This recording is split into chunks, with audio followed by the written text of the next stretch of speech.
Hello बच्चों, my name is विकास जाखड़। मैं आपको पढ़ाऊंगा यहाँ पे केमिस्ट्री।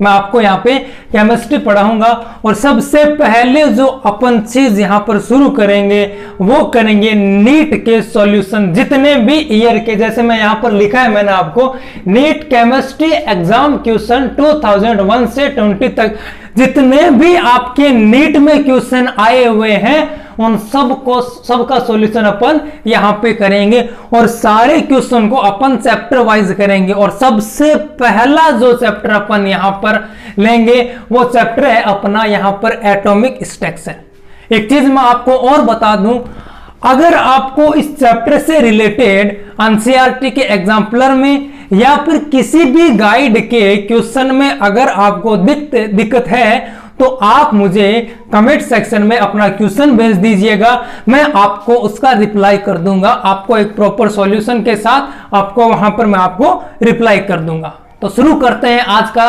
सेशन और सबसे पहले अपन लेते हैं 2020 का क्वेश्चन।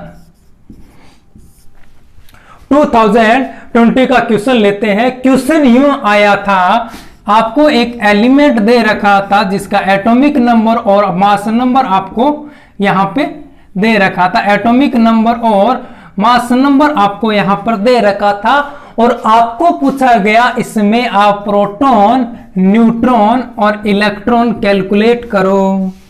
तो मैं आपको एक चीज बता दूं बेटा, एक चीज क्या बता रहा हूं, यहां पर ये है एटॉमिक नंबर, ये क्या है एटॉमिक नंबर, और एटॉमिक नंबर और प्रोटॉन सेम होते हैं। जो एटॉमिक नंबर होता है वही क्या होते हैं, प्रोटॉन होते हैं। ध्यान रखना, जो एटॉमिक नंबर होता है वही क्या होते हैं, प्रोटॉन। और अगर एलिमेंट न्यूट्रल है तो उसमें प्रोटॉन का नंबर और न्यूट्रॉन का नंबर क्या होता है, इक्वल होता है। तो प्रोटॉन का नंबर और इलेक्ट्रॉन का नंबर जो होता है क्या होता है बेटा, इक्वल होता है अगर एलिमेंट क्या हो, न्यूट्रल हो। तो एटॉमिक नंबर कितना 71, तो यहां पर प्रोटॉन कितने 71। जो प्रोटॉन होता है वही क्या होता है एटॉमिक नंबर। एलिमेंट कैसा है, न्यूट्रल है या फिर चार्ज है, तो मुझे पता है यहां पर कोई चार्ज नहीं, इसका मतलब न्यूट्रल है, यानी यहां पर प्रोटॉन और इलेक्ट्रॉन का नंबर क्या होगा, सेम होगा। इसका मतलब यहां पर इलेक्ट्रॉन भी कितने 71। मुझे न्यूट्रॉन निकालने पड़े, मैं न्यूट्रॉन कैसे लिखूंगा, A माइनस Z। ए यहां पर कितना 175 माइनस 71 कितना 104, यानी यहां पर प्रोटॉन न्यूट्रॉन जो आएंगे वो कितने आएंगे 104। समझ में आया या नहीं आया, मैं आपको क्या बोल रहा हूं, यहां पर ये एलिमेंट दे रखा आपको, यहां पर पूछा आपको प्रोटॉन, न्यूट्रॉन और इलेक्ट्रॉन का नंबर, तो आप क्या बताओगे, जो एटॉमिक नंबर होता है वही क्या होता है, प्रोटॉन होता है। अगर एलिमेंट क्या हो, न्यूट्रल, तो प्रोटॉन और इलेक्ट्रॉन का नंबर क्या होता है, सेम होता है। तो यहां पर एटॉमिक नंबर कितना 71, तो प्रोटॉन कितने 71, एलिमेंट कौन सा न्यूट्रल, तो इलेक्ट्रॉन भी कितने 71, यहां से न्यूट्रॉन निकालना 104। ये आपके 2020 का क्वेश्चन था। ये क्वेश्चन और आया था 2020 में, इसी चैप्टर से क्वेश्चन बताते हैं हम आपको क्वेश्चन बताते हैं। क्वेश्चन आया था, आपसे पूछा गया क्रोमियम +2 का मैग्नेटिक मोमेंटम, क्रोमियम +2 का मैग्नेटिक मोमेंटम, मैग्नेटिक मोमेंट पूछा था क्रोमियम +2 का। मुझे आप बता दो मैग्नेटिक मोमेंट निकालने का फॉर्मूला कौन सा होता है, अंडररूट ऑफ अन और n+2। ये तो मुझे पता है मैग्नेटिक मोमेंट निकालने का। यहां पर अन क्या है, यहां पर अन है अनपेयर्ड इलेक्ट्रॉन, यहां पर क्या है अनपेयर्ड इलेक्ट्रॉन, ये मुझे पता है। यहां पर अन क्या है, अनपेयर्ड इलेक्ट्रॉन। तो क्रोमियम +2 में अनपेयर्ड इलेक्ट्रॉन कितने होते हैं, तो इसका इलेक्ट्रॉनिक कॉन्फ़िगरेशन होता है ऑर्गन 3d और 4s। 3d5 होता है, 4s1 होता है, लेकिन ये +2 है तो एक इलेक्ट्रॉन ये चला जाएगा और एक इलेक्ट्रॉन यहां से चला जाएगा, बचेगा कितना 4, कितना बचेगा 4, यानी यहां पर अनपेड इलेक्ट्रॉन कितने आपके, अनपेड इलेक्ट्रॉन आपके यहां पे हो जाएंगे 4, यानी अन की वैल्यू कितनी रखनी है आपको 4 रखनी है, तो यहां पर मैं 4 रखूंगा, 4 +2, ये कितना आएगा √24। अगर ये 25 होता तो 5 बाहर आ जाता, अगर ये क्या है अभी 24 यानी 5 से थोड़ा सा कम, कितना थोड़ा सा कम, कितना मैं लिख रहा हूं 4.9 बोर मैग्नेट्रॉन। यह क्या है आपका मैग्नेटिक मोमेंट। यहां से आपको क्या निकालना है, अनपेड इलेक्ट्रॉन निकालने हैं और वहां पर आपको इस फॉर्मूले में इसको पुट करना है। अभी मैं आपको एक इसका जुगाड़ बताता हूं, वो भी करके देखो, आपके सारे क्वेश्चन सही होंगे। आपको क्या करना है, जो भी एलिमेंट दे रखा है उसमें आप क्या करोगे, उसके अनपेड इलेक्ट्रॉन निकाल लोगे पहली बात। उसके बाद क्या करना, आपको सिर्फ इतना ही करना है, जितने अनपेड इलेक्ट्रॉन उसके आगे 9 लगा देना, वही आपका क्या होगा मैग्नेटिक मोमेंट होगा। जैसे इसमें अगर 4 कितने हैं अनपेड इलेक्ट्रॉन, तो अनपेड इलेक्ट्रॉन 0.9 बोर मैग्नेट्रॉन, ये इसका मैग्नेटिक मोमेंट हो जाएगा। अगर ये क्रोमियम +3 होता, क्रोमियम +3 होता तो अनपेड इलेक्ट्रॉन कितने होते हैं 3, तो यहां से निकालता 3 +2 यानी 15 अंडररूट का 15, ये कितना आता। अगर ये 16 होता तो 4 हो जाता, और 15 इसका मतलब ये 3.9 के समथिंग है। तो यहां से निकालो ना कितने इलेक्ट्रॉन अनपेड 3 इलेक्ट्रॉन, इसके आगे क्या जोड़ना आपको 9.9 लगा देना। यहां से आपके अनपेड इलेक्ट्रॉन अगर पता है तो मैग्नेटिक मोमेंट सीधा ही निकाल सकते हो। आपको क्या करना है, जो अनपेड इलेक्ट्रॉन उसमें 0.9 ऐड करना है, सॉरी ऐड नहीं 0.9 करना है, इसको 3.9 हो जाएगा। ये आपका 2020 का दूसरा क्वेश्चन था। अभी आते हैं अपन 2019 में।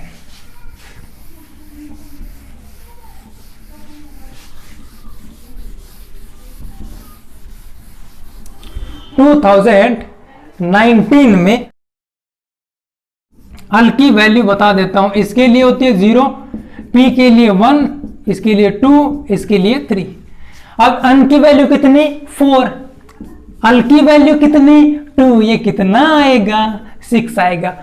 अन की वैल्यू कितनी 5, अल की वैल्यू कितनी पी के लिए 1, तो ये भी कितना 6 आएगा। अन की वैल्यू कितनी यहाँ पे 5 आ गई, अल की वैल्यू कितनी 3, तो ये कितना हो गया 8 हो गया। मैं एक चीज आपसे और पूछ लूं कि इसके लिए अन की वैल्यू 6, अल की वैल्यू कितनी 1, ये 7। सबसे ज्यादा अन प्लस अल की वैल्यू किसकी है, यहां इसकी है, तो इसकी एनर्जी सबसे ज्यादा होगी, यानी 5 अप ऑर्बिट की एनर्जी सबसे ज्यादा। उसके बाद अन प्लस अल की वैल्यू 6p के लिए ज्यादा है तो 6p। उसके बाद इन दोनों के लिए अन प्लस अल की वैल्यू क्या है, सेम है, तो जिसके लिए अन की वैल्यू ज्यादा उसकी एनर्जी भी ज्यादा। तो अन की वैल्यू ज्यादा किसकी, इसके लिए, तो ये क्या आएगा 5p। उसके बाद 4d। ये आपका क्वेश्चन था 2019 का। और 2019 में आपके क्वेश्चन और आया था,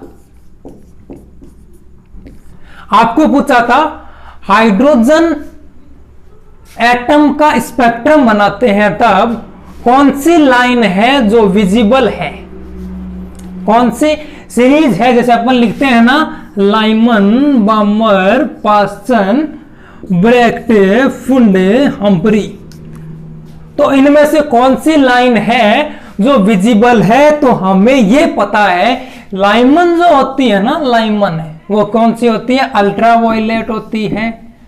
बामर जो होती है वो विजिबल होती है, और बाकी जो होती है वो इंफ्रारेड होती है। बाकी कौन सी होती है, इंफ्रारेड होती है। आपको पूछा गया था ये बामर लाइन जो होती है वो विजिबल होती है, इसके बारे में आपको पूछा गया कि कौन सी सीरीज है जो विजिबल होगी, तो ये बामर वाली सीरीज विजिबल होगी। ये आपका 2019 का क्वेश्चन था, ये भी 2019 का ही क्वेश्चन था। आपके 2018 में क्वेश्चन आया था, आपको बताना था रॉन्ग स्टेटमेंट कौन सा है। 2018 में क्वेश्चन आया था, पहला ही ऑप्शन था नाइट्रोजन का इलेक्ट्रॉनिक कॉन्फ़िगरेशन जो होता है वो यूं होता है, और ये क्या हो जाएगा 1s, ये क्या आ जाएगा 2s, ये कितना आएगा 2p। तो 1s में 2 इलेक्ट्रॉन अपोजिट स्पिन, ठीक, 2s में 2 इलेक्ट्रॉन अपोजिट स्पिन, ठीक, लेकिन 2p में 3 इलेक्ट्रॉन है, 2 का स्पिन सेम, 1 का स्पिन अपोजिट। ये स्टेटमेंट ही रॉन्ग था। स्टेटमेंट पूछा था कौन सा रॉन्ग है, तो यही स्टेटमेंट आपका रॉन्ग था। मैं आपको बोलूं, अगर आपको सिंगल इलेक्ट्रॉन भरना है तो आपको सेम स्पिन में भरना पड़ेगा, या तो यूं भर लो सारे इलेक्ट्रॉन, या फिर यूं भर लो सारे इलेक्ट्रॉन, या सबका स्पिन क्या रखना आपको सेम। यहां पर 2 का स्पिन सेम है लेकिन तीसरे का अपोजिट है, तो ये स्टेटमेंट आपका रॉन्ग था। एक स्टेटमेंट दे रखा था, अस ऑर्बिट के लिए एंगुलर मोमेंटम कितना होता है, 0 होता है अस ऑर्बिट के लिए एंगुलर मोमेंटम। कैसे निकालते हैं, अंडररूट ऑफ अल प्लस 1, और अस के लिए अल की वैल्यू कितनी, अल की वैल्यू आएगी 0, तो यहां पर 0 पुट करोगे तो 0 आएगा। ये स्टेटमेंट भी सही था। dz स्क्वायर के लिए अम की वैल्यू 0 होती है, आपको पता है कि dz स्क्वायर ऑर्बिट के लिए अम की वैल्यू 0 होती है। तो ये आपकी 2018 का क्वेश्चन था और पूछा था रॉन्ग स्टेटमेंट कौन सा है, तो ये स्टेटमेंट आपका रॉन्ग हो जाएगा। हाँ, ये क्वेश्चन आपके 2017 में आया था। किसमें आया था, 2017 में। आपको पूछा था, 4 ऑप्शन दिए थे और पूछा था इनमें से कौन सा स्टेटमेंट है जो रॉन्ग है, और पहला आपका जो ऑप्शन था वो था lambda is equal to h by हम। क्या ये स्टेटमेंट रॉन्ग है, नहीं, ये क्या है डी ब्रोगली ने क्या बोला था, lambda is equal to h by p होता है, और ये क्या है बेटा मोमेंटम, ये क्या है मोमेंटम, इसको क्या लिखेंगे h बाई एम वी। ये स्टेटमेंट क्या था, सही था। दूसरा स्टेटमेंट था, क्या दे रखा आपको दूसरा स्टेटमेंट, हाँ दूसरा स्टेटमेंट दे रखा delta E into delta T h upon 4 पाई होता है। तो क्या ये स्टेटमेंट रॉन्ग है, नहीं, ये क्या है अनसर्टेनिटी, हाइजेनबर्ग ने दिया था, तो ये स्टेटमेंट भी आपका सही है। तीसरा स्टेटमेंट था कि हाफ फील्ड जो ऑर्बिट होते हैं उनकी स्टेबिलिटी ज्यादा होती है। हाफ फील्ड ऑर्बिट कौन से होते हैं, ऐसे वाले, इनकी एनर्जी क्या, सॉरी स्टेबिलिटी क्या होती है, ज्यादा होती है। और आपको इसका रीजन दिया था ड्यू टू एक्सचेंज एनर्जी, जो आपका पॉइंट दिया गया है, एक्सचेंज एनर्जी आपका एनसीईआरटी में दिया हुआ है। एक्सचेंज एनर्जी का पेज नंबर आपका है 61, वहां पर इसके बारे में लिखा हुआ है कि हाफ फील्ड ऑर्बिट जो होते हैं उनकी स्टेबिलिटी ज्यादा होती है, और इसमें आपका एक रीजन जो है वो है एक्सचेंज एनर्जी। और चौथा जो आपका ऑप्शन था, तो ये स्टेटमेंट भी आपका क्या हो जाएगा, सही हो जाएगा। चौथा ऑप्शन इसने लिखा हाइड्रोजन लाइक एटम जो है उनके लिए 2s ऑर्बिट की एनर्जी 2p से कम होती है। ये देखो गड़बड़ कर गए यहाँ पे, ये भी एनसीईआरटी में स्टेटमेंट दे रखा है आपका कि हाइड्रोजन लाइक एटम यानी सिंगल इलेक्ट्रॉनिक स्पीसीज के लिए, सिंगल इलेक्ट्रॉनिक स्पीसीज के लिए जो एनर्जी डिपेंड करती है केवल और केवल अन की वैल्यू पे डिपेंड करती है। सिंगल इलेक्ट्रॉनिक स्पीसीज के लिए, सिंगल इलेक्ट्रॉनिक स्पीसीज के लिए जो एनर्जी की वैल्यू है केवल और केवल अन की वैल्यू पे डिपेंड करेगी, अन की वैल्यू पे डिपेंड नहीं करेगी। एनसीईआरटी में आपको लाइन दी हुई है, तो इसमें यह बोला कि हाइड्रोजन लाइक एटम के लिए 2s ऑर्बिट की एनर्जी 2p से कम होती है, तो ये स्टेटमेंट आपका रॉन्ग था। क्यों? मुझे पता है कि सिंगल इलेक्ट्रॉनिक स्पीसीज है। इसका मतलब सिंगल इलेक्ट्रॉनिक स्पीसीज का मतलब क्या है?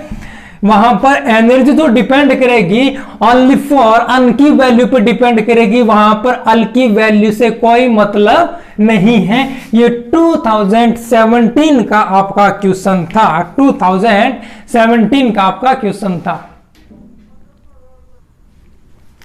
ये क्वेश्चन आपका था 2016 का। किसका था? 2016 का। आपको क्या दे रखा था? अन की वैल्यू दे रखी थी 3, अल की वैल्यू दे रखी थी 1। इस ऑर्बिट में मैक्सिमम कितने इलेक्ट्रॉन आ सकते हैं? तो अन इज इक्वल टू 3 और अल इज इक्वल टू 1 किसके लिए होता है? ये कौन सी सब सेल बनेगी? 3p बनेगी। इसमें कितने ऑर्बिट होते हैं? 3 ऑर्बिट होते हैं। तो इसने बोला इसमें से इस सब सेल में के एक ऑर्बिट में कितने इलेक्ट्रॉन आएंगे, ये आपका क्वेश्चन था। ये बोला n is equal to 3, l is equal to 1 वाले 1 के एक ऑर्बिट में कितने इलेक्ट्रॉन आएंगे। अगर ये पूछता 3p सब सेल में कितने इलेक्ट्रॉन आएंगे तो हम क्या लिखते हैं? हम लिखते इसमें 6 इलेक्ट्रॉन आएंगे।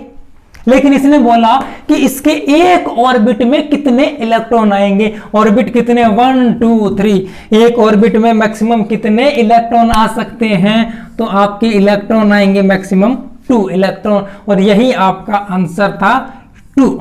ये आपका आंसर था। क्या पूछा था इसने? N is equal to 3, l is equal to 1 electron पूछे थे। इसके एक ऑर्बिट में कितने आएंगे? तो 3 ऑर्बिट है, तो एक ऑर्बिट में कितने इलेक्ट्रॉन? 2 इलेक्ट्रॉन आएंगे। यही आपका क्वेश्चन आया। समझ में आया या नहीं आया? समझ में आया या नहीं आया? चलो आगे चलते हैं। 2016 के फर्स्ट पेज में जो क्वेश्चन आया उसको देखते हैं। किसको देखेंगे यहाँ पर? 2000, ये तो सेकंड का है। जो 16 के फर्स्ट पेज में जो आया था उसकी, हाँ जी, ये आपके 2016 के फर्स्ट पेज का क्वेश्चन। क्वेश्चन यूं बोला इसने। क्वेश्चन क्या बोला? एक मिनट, एक मिनट। क्वेश्चन यूं बोला कि ये 2016 के फर्स्ट पेज का क्वेश्चन है। क्वेश्चन यूं बोला गया कि आपको 2 इलेक्ट्रॉन है जो एक ही ऑर्बिट में है। 2 इलेक्ट्रॉन है जो एक ही ऑर्बिट में है। इनमें कौन से क्वांटम नंबर से अपन डिफरेंस कर सकते हैं? क्वेश्चन क्या बोला गया? 2 इलेक्ट्रॉन जो एक ही ऑर्बिट में है, तो इनमें अपने को डिफरेंस करना है। कौन से क्वांटम नंबर से कर सकते हैं? अन दे रखा था, अल दे रखा था, अम दे रखा था, अल अस दे रखा था। यानी principal quantum number, angular quantum number, magnetic quantum number और स्पिन क्वांटम नंबर। तो क्या अंक से अपन डिफरेंस करते हैं? अगर मान लो ये 3 है तो दोनों इलेक्ट्रॉनों के लिए 3 होने वाला है। अल की वैल्यू अगर ये 1 है तो अगर मान लो मैं बोल रहा हूं यहां पर 3 ऑर्बिट भी हो सकते हैं। अल अगर 0 है तो ये 3s है। दोनों के लिए क्या है? ये अल की वैल्यू क्या है? 0 आएगी। अम की वैल्यू अल पर डिपेंड करेगी, तो अम की वैल्यू से भी डिफरेंस नहीं कर पाएंगे। लेकिन अल की वैल्यू अगर एक के लिए +1/2 है तो दूसरे वाले के लिए -1/2 होगा। क्यों? दोनों इलेक्ट्रॉनों का स्पिन क्या है? चेंज है। दोनों इलेक्ट्रॉनों का स्पिन चेंज है। एक का ऊपर दूसरे का नीचे, एक का पॉजिटिव तो दूसरे का नेगेटिव। यहां से अपन डिफरेंस कर सकते हैं। कौन से क्वांटम नंबर से? तो स्पिन क्वांटम नंबर से अपन इस एक ऑर्बिट में अगर 2 इलेक्ट्रॉन है तो आपको डिफरेंस करना है, तो कौन से क्वांटम नंबर से करेंगे? तो स्पिन क्वांटम नंबर से अपन इनमें डिफरेंस करेंगे। चलो एक क्वेश्चन और आया था 2016 के फर्स्ट पेज में, और आपसे पूछा गया था, क्या पूछा इसने? इलेक्ट्रॉनिक कॉन्फ़िगरेशन पूछा था। किस किस के लिए? ये 63 वाले के लिए और 64 वाले के लिए और 65 वाले के लिए। ये क्वेश्चन बताऊं कहां से उठाया है, आपकी एनसीईआरटी की टेबल में से उठाया है। और एनसीईआरटी में इस पे गैडोलियम जो होता है, सॉरी GD है, गैडोलियम जो है उस पर आपको स्टार भी लगाया गया है एनसीईआरटी में। इनका इलेक्ट्रॉनिक कॉन्फ़िगरेशन पूछा है, तो आपका इनका इलेक्ट्रॉनिक कॉन्फ़िगरेशन आएगा, ये एनसीईआरटी की टेबल उठाई गई, यहां से आपका क्वेश्चन पूछा गया था 4f7 और 6s2। इसके लिए जो आएगा ये जिनोन ही आएगा, 4f7 और 5d1 और 6s2। और इसके लिए जो आएगा जिनोन तो जिनोन ही रहेगा, 4f9 और 6s2। ये आपकी एनसीईआरटी की एज इट इज टेबल में से आपको क्वेश्चन पूछा गया था, यहीं से आपको क्वेश्चन उठाया गया था। ये भी 2016 की फर्स्ट फेज में आया था, 2016 की फर्स्ट फेज में आया था। समझ आया या नहीं आया ये बताओ, समझ आया या नहीं? दोनों क्वेश्चन 2016 में जो दोनों क्वेश्चन आए थे वो समझ में आए या नहीं आए? यही आपके क्वेश्चन आए थे नीट में 2016 में। हाँ, ये क्वेश्चन आपके आया था 2015 में। आपसे इस क्वेश्चन में क्या पूछा गया कि क्वेश्चन में आपको दे रखा था मैग्नेटिक मोमेंटम कितना, 2.84। क्या दे रखा था? मैग्नेटिक मोमेंटम कितना दे रखा था? 2.84। और आपको पूछा था इनमें से ये जो मैग्नेटिक मोमेंटम है, मोमेंट है, सॉरी, ये क्या है? ये जो मैग्नेटिक मोमेंट है वो इनमें से कौन से एलिमेंट का है? और आपको एलिमेंट इस तरह से ही दिए गए थे। मैंने अभी आपको एक मेथड बताया कि जितने अनपेड इलेक्ट्रॉन उसके आगे आपको क्या करना है, जैसे मान लो अनपेड, उसको 0.9 करना है। इसका मतलब यहां पर 0.84 है, यानी 2.9 के आसपास ही है। इसका मतलब इसमें अनपेड इलेक्ट्रॉन कितने होने चाहिए? 2। अगर 2 है तो मैं 2.9 लिखता ना। तो यही तो चीज इसने लिखी हुई है कि इसका मैग्नेटिक मोमेंट कितना है ये, यानी इसमें इलेक्ट्रॉन कितने, अनपेड 2 है। तो आपको देखना इनमें से अनपेड इलेक्ट्रॉन 2 किसमें, जिसमें अनपेड इलेक्ट्रॉन 2 होंगे वही अपना आंसर होगा। निकल कितने पे आता है? 28 नंबर पर आता है। तो इसका लिखता हूं ऑर्गन 3d8 4s2 +2 है तो ये चला गया। इसमें आप भर के देख लो, 1 2 3 4 5 6 7 8 तो क्या है यहां तक? तो ये तो पेयर्ड है। बचे कितने? 2 इलेक्ट्रॉन अनपेयर्ड है इसमें, तो यही अपना आंसर हो जाएगा। टाइटेनियम लिख सकते हो। ऑर्गन 3d और 4s2 20, ये 3, इसने 3 बोला तो 2 ये चले गए। हाँ 22 है ना, तो ये आंसर भी हो जाएगा अपना 3d और 4s2 20 और ये 2, सॉरी। तो इसने बोला है कि आपको 3 इलेक्ट्रॉन, 2 तो ये चले गए, बचा क्या यहाँ पर 1 इलेक्ट्रॉन। तो यहाँ पर मैग्नेटिक मोमेंटम कितना होगा? 1.732 होता है। तो ये ऑप्शन अपना नहीं हो सकता। क्रोमियम कितना होता है? 24। तो यहाँ पर अगर मुझे लिखना पड़े तो ऑर्गन और 3d 4s1 ये 5 लिखता हूं। 3 ये तो 1 ये चला गया, इसमें से ये चला गया, कितना बचा अनपेड इलेक्ट्रॉन? 3। तो ये अपना आंसर नहीं हो सकता।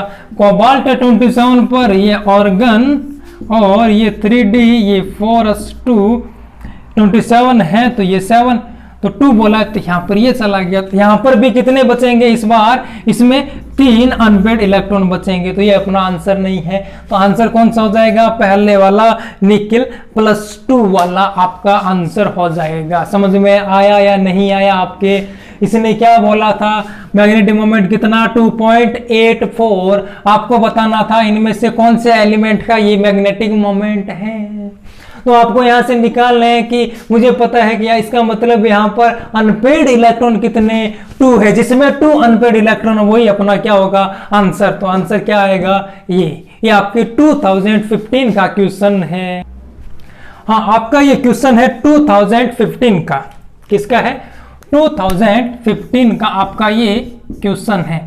आपको इसमें पूछा गया है कि ये आपको 4 ऑप्शन दिए गए हैं।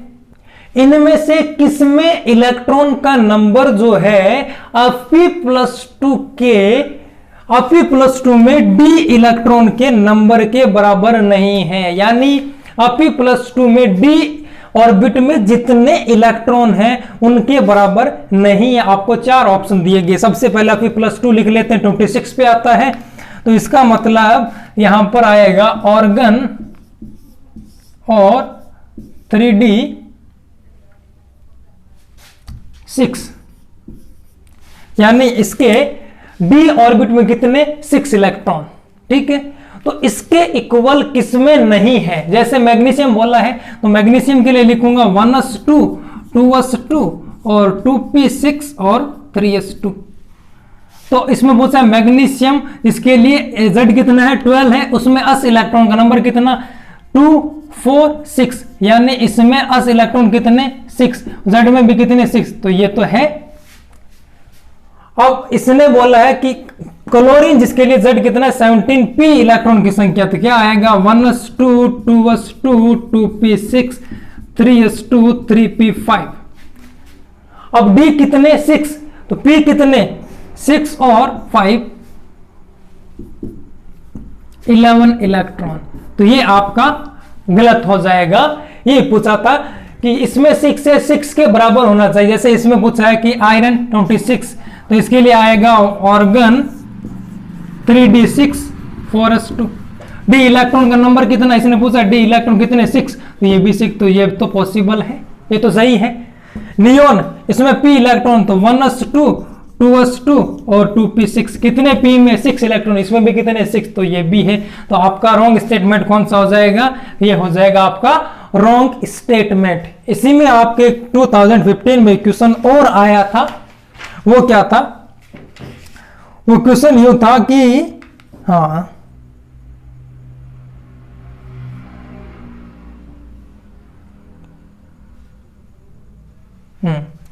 डी ऑर्बिट में जो इलेक्ट्रॉन है, ये 2015 का ही क्वेश्चन है। क्वेश्चन यूं था कि डी ऑर्बिट में जो इलेक्ट्रॉन है उसका एंगुलर मोमेंटम कितना होगा, एंगुलर मोमेंटम कितना होगा।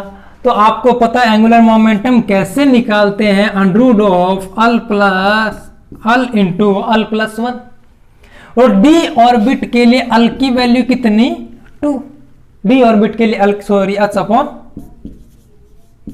2 और डी ऑर्बिट के लिए अल की वैल्यू कितनी 2, तो मैं अंडररूट ऑफ 2 प्लस 1, ये कितना आएगा अंडररूट 6h/2 और h/2 को मैं लिख सकता हूं ये ऐसे। तो यहां पर क्या आएगा आंसर, अंडररूट ऑफ ये अपना आंसर था। समझ में आया या नहीं आया कि डी ऑर्बिट में जो इलेक्ट्रॉन है उसका एंगुलर मोमेंटम क्या होता है, हमें पता है एंगुलर मोमेंटम का फॉर्मूला क्या है, ये है। तो यहां पर मैंने वैल्यू पुट कर दी, ये आपका आंसर आ गया। ये आपके 2015 के क्वेश्चन है। समझ में आया या नहीं आया, समझ में आया या नहीं आया। और ये क्वेश्चन है आपके 2015 का, किसका है 2015 का, जो आपका कैंसिल हुआ था उसका क्वेश्चन। क्वेश्चन यूं बोलता है कि 64 जिसका एटॉमिक नंबर है, 64 जिसका एटॉमिक नंबर है उसका आपको इलेक्ट्रॉनिक कॉन्फ़िगरेशन लिखना है। हमें पता है 64 पर कौन आता है, गैडोलियम आता है, जिसके लिए एनसीईआरटी में अलग से स्टार भी लगाया गया है। ये क्वेश्चन पहले भी पूछा जा चुका है। किसमें पूछा था, आपको अभी मैंने कहा 2017 में पूछा था, या 16 में पूछा था ये क्वेश्चन, ये 15 में भी पूछा गया है। इलेक्ट्रॉनिक कॉन्फ़िगरेशन इसके लिए जो लिखोगे वो लिखोगे ज़ीनोन 4f7 5d1 6s2। स्टार क्यों लगाया गया है, क्योंकि इसमें डी ऑर्बिट में एक इलेक्ट्रॉन भरा जाता है, बाकियों में नहीं भरा जाता है। इसके डी ऑर्बिट में एक इलेक्ट्रॉन भरा जाता है, बाकियों में नहीं भरा जाता है। ये चीज समझ में आई ना, ये इसने पूछा था इलेक्ट्रॉनिक कॉन्फ़िगरेशन। ये आपका क्वेश्चन था। समझ में आया या नहीं आया, एक बार मुझे बता दो।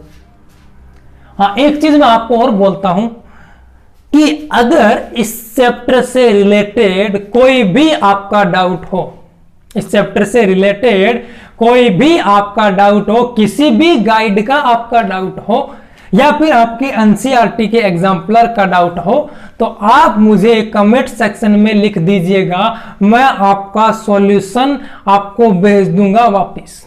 आपका मैं रिप्लाई करूंगा हर एक कमेंट का, जिसमें आप क्वेश्चन भेजोगे, मैं आपका उसका रिप्लाई करूंगा। आपको क्वेश्चन का मैं आपको आंसर दूंगा, चाहे कौन सी गाइड हो, चाहे कोई सा भी आपका मटेरियल हो। मेरे को आप क्वेश्चन भेजना जिसमें आपको डाउट हो, कमेंट सेक्शन में लिखना, मैं उसका रिप्लाई भी आपको करूंगा, ठीक है। अब एक क्वेश्चन और आया था 2015 में। 2015 ये वही है जो कैंसिल हुआ था आपका। टाइटेनियम के लिए आपको ऑर्बिट दे रखे हैं। कौन कौन से दे रखे हैं? 3s, 3p, 4s और 3d। 4s और 3d। और आपको बोला है कि इन ऑर्बिट को एनर्जी के इंक्रीजिंग ऑर्डर में आपको अरेंज करना है। तो मुझे पता है यहां पर मैं रूल कौन सा लगाऊंगा, अन प्लस अल रूल लगाऊंगा। यहां रूल कौन सा लगाऊंगा? अन प्लस अल रूल लगाऊंगा। अब मुझे यह भी पता है जिसके लिए अन प्लस अल की वैल्यू ज्यादा है उसके लिए एनर्जी भी ज्यादा होगी। मैं क्या बोल रहा हूं? जिसके लिए अन प्लस अल की वैल्यू ज्यादा उसके लिए एनर्जी भी ज्यादा। अगर अगर अगर अन प्लस अल की वैल्यू सेम आ जाए तो जिस ऑर्बिट के लिए अन की वैल्यू ज्यादा, जिस ऑर्बिट के लिए अन की वैल्यू ज्यादा, उसके लिए क्या होगी? एनर्जी भी ज्यादा होगी। समझ में आया या नहीं आया? तो मैं यहां से अन प्लस अल की वैल्यू जब निकालूंगा, इसके लिए अन की वैल्यू कितनी? यहां पर 3। इसके लिए अल की वैल्यू कितनी? 0। तो यहां पर अन प्लस अल की वैल्यू कितनी आई? 3 आई। यहां पर अन की वैल्यू कितनी? 3। अल की वैल्यू कितनी? 1। तो यहां पर कितना आएगा? आपका 4 आएगा। अन की वैल्यू कितनी? 4। अल की वैल्यू कितनी? 0। तो ये 4 आएगा। अन की वैल्यू 3, अल की वैल्यू 2, ये कितना आएगा? ये 5 आएगा। तो मैंने अभी बोला जिसके लिए अन प्लस अल की वैल्यू ज्यादा उसके लिए एनर्जी भी ज्यादा। तो सबसे ज्यादा अन प्लस अल की वैल्यू है 3d के लिए, तो 3d आएगा सबसे ज्यादा। उसके बाद इसके लिए भी 4 है, इसके लिए भी 4 है। मैंने अभी आपको एक बात और बोली थी, जिसके लिए अन प्लस अल की वैल्यू सेम, तो उस ऑर्बिट में आपको देखना है अन की वैल्यू जिसकी ज्यादा, अन की वैल्यू जिसकी ज्यादा उसकी एनर्जी भी ज्यादा हो जाएगी। उसके बाद आएगा 4s, उसके बाद आएगा 3p और उसके बाद आएगा 3s। ये आपका आंसर था। ये आपका क्या था? आंसर था। ये क्वेश्चन आपका है 2024 का, किसका?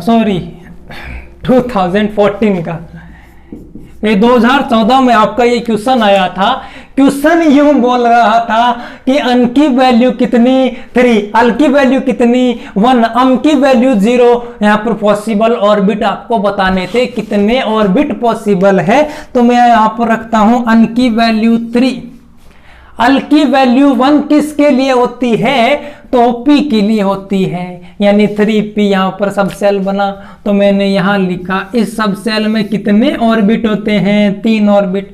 एक के लिए अम की वैल्यू +1 होती है, एक के लिए कितनी होती है? 0 होती है, और एक के लिए -1 होती है। इसने पूछा है कि कितने ऑर्बिट पॉसिबल है जिसके लिए अम की वैल्यू कितनी? 0। तो यहां पर कितने ऑर्बिट है? तो एक ऑर्बिट पॉसिबल है जिसके लिए अम की वैल्यू 0 है। समझ में आया या नहीं आया? ये आपका 2014 का क्वेश्चन था कि अन की वैल्यू 3, अल की वैल्यू 1, अम की वैल्यू 0, पॉसिबल ऑर्बिट बता दो मुझे। तो यहां से 3p ऑर्बिट ये बनेगा सब सेल। इसमें कितने ऑर्बिट? 1, 2 और 3 ऑर्बिट। 3 ऑर्बिट है। इसका मतलब यहां पर अम की वैल्यू मुझे और निकालनी है, तो +1 होता है, के लिए 0 होते हैं, -1। मुझे पूछा अम बराबर 0 है, कितने ऑर्बिट पॉसिबल है? तो एक ऑर्बिट ही पॉसिबल है। समझ में आया या नहीं आया? ये आपके 2014 का क्वेश्चन है। ये आपके 2014 का ये भी क्वेश्चन आपको क्या क्या दे रखा है? आपको दे रखा है लैम्डा, किसमें? नैनोमीटर में, 45 नैनोमीटर। आपको प्लांक कांस्टेंट दे रखा है, आपको एनर्जी लाइट की स्पीड दे रखी है आपको 3 × 10⁸ मीटर पर सेकेंड आ जाएगी, और आपको एनर्जी आपको कैलकुलेट करना है, लेकिन यूनिट ध्यान रखना, आपको जूल में कैलकुलेट करना है। किसमें करना है? जूल में कैलकुलेट करना है। मुझे पता है एनर्जी का जो फॉर्मूला क्या होता है कि E = hc/λ, E = hc/λ। तो यहां से मुझे E कैलकुलेट, h कितना? 6.6 × 10⁻⁻34। ये C कितना? 3 × 10⁸8, और यहां से लैम्डा 45 × 10⁻⁹ मीटर। मैंने नैनोमीटर की जगह 10⁹ मीटर रख दिया है। तो यहां से ये कितने टाइम्स जाएगा? 15 टाइम्स जाएगा। ये ऊपर जाएगा, क्या हो जाएगा? 17। तो यहां पर कितना बचेगा? -17।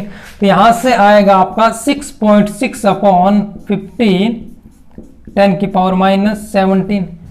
अब इसको हटा दो, ये हो जाएगा 18। तो यहां से आपका आंसर जो आएगा 4.42 × 10⁻18 जूल। समझ में आया या नहीं आया? आपको सब कुछ दे रखा था, एनर्जी आपको कैलकुलेट करनी थी, hc/λ वाला फॉर्मूला लगाना था, इसमें आपको वैल्यू पुट करनी थी। आपका आंसर है ये।